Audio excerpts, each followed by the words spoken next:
அஸ்ஸலாமு அலைக்கும் வரஹ்மத்துல்லாஹி வபரகாத்துஹு. Welcome to Tamil Islamic Hidaya. இந்த உலகத்துல நம்ம தெரிஞ்சும் தெரியாமையும் எத்தனையோ தவறுகளை செஞ்சிருப்போம். இந்த காலகட்டத்துல தவறு செய்யாத ஒரு மனிதரை கூட உங்களால பார்க்காம இருக்க முடியாது. ஆனா அந்த தப்ப மீண்டும் செய்யாம அல்லாஹு தஆலா கிட்ட துவா கேட்டு திருந்தி வாழறவங்க தான் உலக வாழ்க்கையில ஜெயிப்பாங்க. இன்னைக்கு நம்ம பார்க்க போற இந்த 2 தவறுகளை நீங்க செஞ்சீங்கன்னா அதற்கான தண்டனைய அல்லாஹு தஆலா உங்களுக்கு உடனடியாவே கொடுத்துருவாங்க. இம்மையில மட்டும் இல்லாம மறுமையிலையும் இந்த தவறுக்கான தண்டனைய அல்லாஹு தஆலா கொடுப்பாரு. அதுல முதல் விஷயம், இன்னொரு நபரை உடல் ரீதியாவோ மன ரீதியாவோ காயப்படுத்துவது.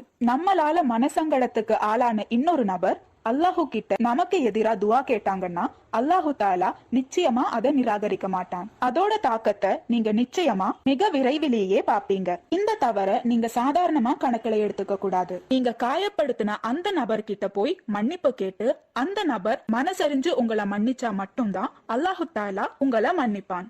ஒருவேளை அந்த நபர் உங்களை மன்னிக்க மறுத்துட்டா அல்லாஹு தஆலாவும் உங்களை நிச்சயமா மன்னிக்க மாட்டான். 2வது தவறு, குடும்ப பந்தத்தை வேறுபடுத்துவது அல்லது பிரிப்பது. இந்த தவறை நீங்க செஞ்சீங்கன்னா அல்லாஹ் தரித்திரத்தால உங்களை சோதிப்பான். அது மட்டும் இல்லாம உங்களோட ஆயுசும் குறையும். இதே நீங்க குடும்ப பந்தத்தை அதிகமாக்குனீங்கன்னா அல்லாஹு தஆலா உங்களோட ஆயுசையும் அதிகப்படுத்துவான். இந்த 2 தவறுகளை செய்வதிலிருந்து அல்லாஹு தஆலா நம்ம எல்லாரையும் பாதுகாக்கட்டும். ஆமீன்.